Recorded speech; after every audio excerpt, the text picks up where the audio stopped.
Livro de Eclesiastes, capítulo 1. São estas as palavras do sábio que era filho de Davi e rei em Jerusalém. É ilusão, diz o sábio. Tudo é ilusão.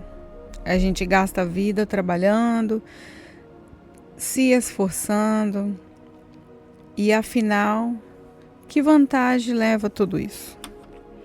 Pessoas nascem, pessoas morrem, mas o mundo continua sempre o mesmo. O sol continua a nascer e a se pôr, e volta ao seu lugar para começar tudo outra vez.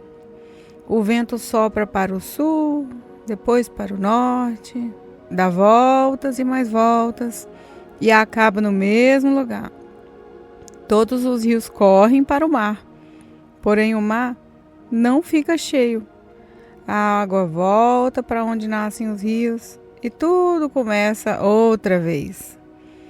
Todas as coisas levam a gente ao cansaço, um cansaço tão grande que nem dá para contar.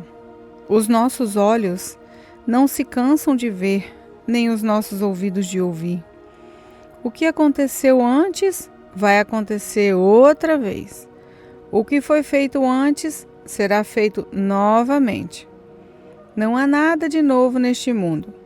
Será que existe alguma coisa que a gente possa dizer, veja, isso nunca aconteceu no mundo? Não, tudo já aconteceu antes, bem antes de nós nascermos. Ninguém lembra do que aconteceu no passado. Quem vier depois das coisas que vão acontecer no futuro, também não vai se lembrar delas. Eu, o sábio, fui rei de Israel, em Jerusalém, e resolvi examinar e estudar tudo o que se faz neste mundo. Que serviço cansado é esse que Deus nos deu? Eu tenho visto tudo o que se faz neste mundo e digo, tudo é ilusão. É tudo como correr atrás do vento.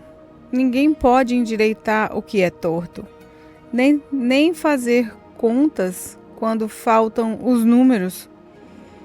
E pensei assim, eu me tornei um grande homem, muito mais sábio do que os que governam Jerusalém antes de mim. Eu realmente sei o que é a sabedoria e o que é o conhecimento. Assim, procurei descobrir o que é o conhecimento e a sabedoria, o que é a tolice e a falta de juízo. Mas descobri que isso é o mesmo de correr atrás do vento. Quanto mais sábia é uma pessoa, mais aborrecimento ela tem. E quanto mais sabe, mais sofre. Eclesiastes capítulo 2.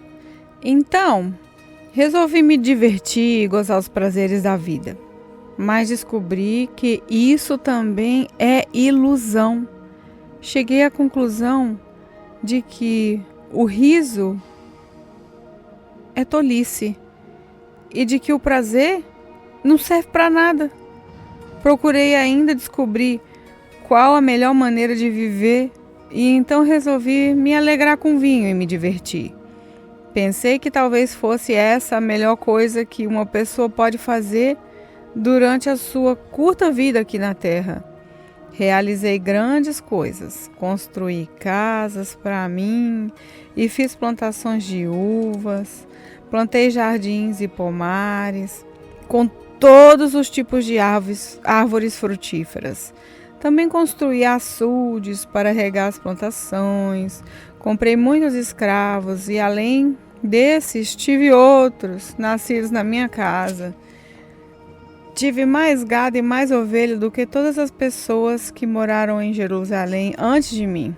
Também ajuntei para mim prata e ouro dos tesouros dos reis e das terras que governei.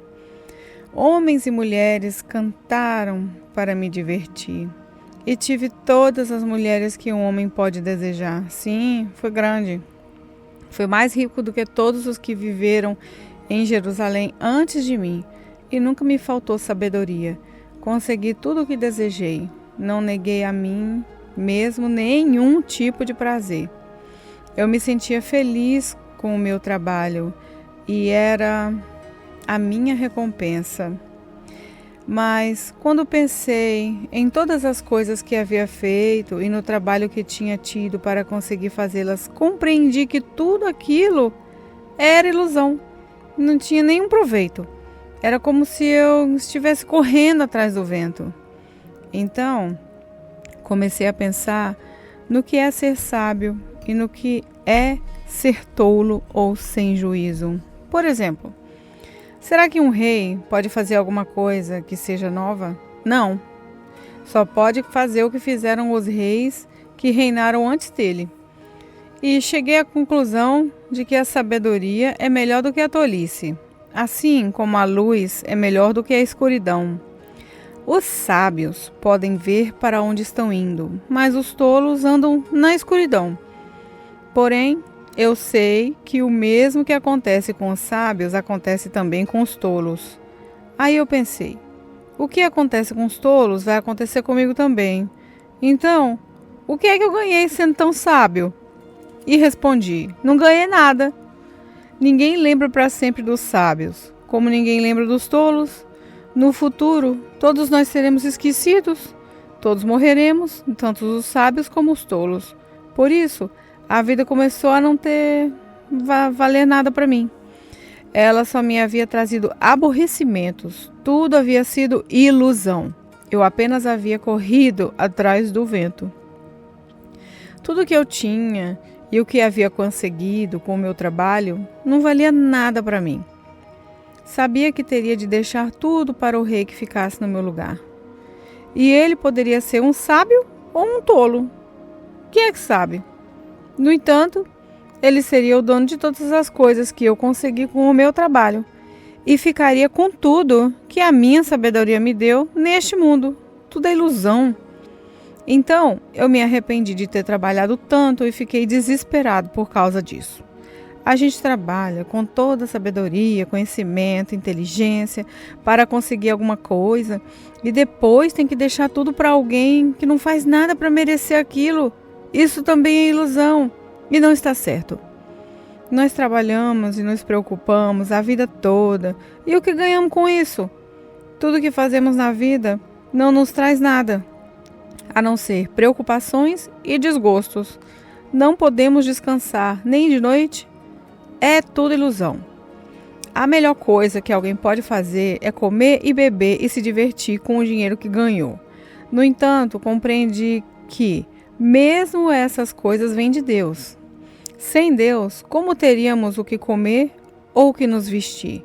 Ele dá sabedoria, conhecimento e felicidade às pessoas de quem Ele gosta, mas Deus faz com que os maus trabalhem, economizem e ajuntem, a fim de que a riqueza deles seja dada às pessoas de quem Ele gosta mais. Tudo é ilusão. É tudo como correr atrás do vento. Eclesiastes capítulo 3. Tudo nesse mundo tem seu tempo. Cada coisa tem a sua ocasião. Há tempo para nascer e tempo para morrer. Tempo de plantar e tempo de arrancar. Tempo de matar, tempo de curar, tempo de derrubar e tempo de construir. Há tempo de ficar triste e tempo de se alegrar. Tempo de chorar e tempo de dançar. Tempo de espalhar pedra e tempo de ajuntá-las. Tempo de abraçar e tempo de afastar. Há tempo de procurar e tempo de perder. Tempo de economizar e tempo de desperdiçar. Tempo de rasgar e tempo de remendar. É tempo de ficar calado e tempo de falar. Há tempo de amar, tempo de odiar, tempo de guerra, tempo de paz. O que é que a pessoa ganha com todo o seu trabalho? Eu tenho visto todo o trabalho que Deus dá às pessoas para que fiquem ocupadas. Deus marcou o tempo certo para cada coisa.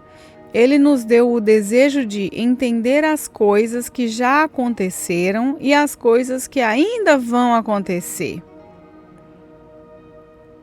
Porém, não nos deixa compreender completamente o que Ele faz.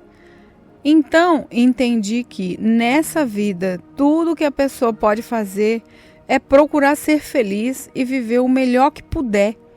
Todos nós devemos comer e beber e aproveitar bem aquilo que ganhamos com o nosso trabalho. Isso é um presente de Deus. Eu sei que tudo que Deus faz dura para sempre. Não podemos acrescentar nada, nem tirar nada. É uma coisa que Deus faz, é levar as pessoas a temê-lo. Tudo o que acontece ou o que pode acontecer já aconteceu antes. Deus faz com que uma coisa que acontece torne a acontecer. Nesse mundo, eu também reparei o seguinte: no lugar onde deviam estar a justiça e o direito, o que a gente encontra é a maldade. Então pensei assim: Deus julgará tanto os bons como os maus, porque tudo o que passa nesse mundo, tudo o que a gente faz, acontece na hora que tem de acontecer. Aí cheguei à conclusão de que Deus está pondo as pessoas à prova para que elas vejam que não são melhores do que os animais. No fim das contas, o mesmo que acontece com as pessoas, acontece com os animais. Tanto as pessoas como os animais morrem. O ser humano não leva nenhuma vantagem sobre o animal, pois os dois têm de respirar para viver. Como se vê, tudo é ilusão, pois tanto um como o outro irão para o mesmo lugar, isso é, o pó da terra. Tanto um como o outro vieram de lá e voltarão para lá. Como é que alguém pode ter a certeza de que o sopro da vida do ser humano vai para cima e o sopro de vida do animal desce para a terra? Assim, eu compreendi que não há nada melhor do que a gente ter prazer no trabalho. Essa é a nossa recompensa. Pois como é que podemos saber o que vai acontecer depois da nossa morte?